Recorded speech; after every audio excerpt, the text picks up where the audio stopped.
Tħabbru żewġ skemi maħsuba li jsaħħu l-industrija tas-sajd f'Malta u li se jiffukaw fuq ir-restawr tal-bastimenti u prattiċi ambjentalment sostenibbli. Is-Segretarju Parlamentari għas-Sajd, l-Akwakultura u d-Drittijiet tal-Annimali Elisha Buġejja Sajd ħabbret li se jiġu allokati 250,000 euro biex minnhom jibbenefikaw aktar minn 700 sajjied. L-ewwel skema se tiddedika 100,000 euro għar-restawr ta' dajjes tradizzjonali tal-injam fosthom il-luzzu u l-firilla billi jipprovdu materjal bħaż-żeba u l-kolla.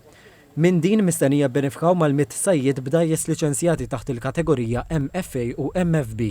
It-tieni inizjattiva se tara l-allokazzjoni ta' 150,000 euro biex tingħata għajnuna finanzjarja għal xiri ta' makkinarju li jkun aktar sostenibbli.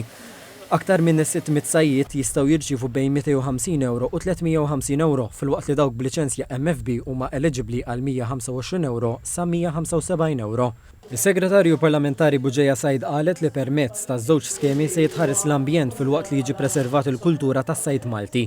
Dwar l-iskema għall-għodot aktar ambjentalment sostenibbli se jingħata tagħmir li jitqabbad maġbiki tas-sajjieda bilan li jidnifel jitbiedu l-bogħod minnhom u ma jinqabdux fihom. Qegħdin ngħinu lis-sajjieda biex anke jibdew jutilizzaw aktar irkabti sostenibbli, ġifieri qed nitkellmu fuq pariti b'malja eħxen ħalli jkun jista' jinqabad il-ħut kbir biss u l-ħut iżgħar jibqa' dej. Qed nitkellmu fuq il-pingers li jintużaw biex anke jnaffru id-dniefel minn mal-pariti u minn ma' tip ta' irkabtu ieħor. Żiedet tajt li għas-sena d-dieħla s-settur għandu allokazzjoni ta' 8 miljun euro li jkopri r-riċerka, l-iskemi u l-għajnuna finanzjarja.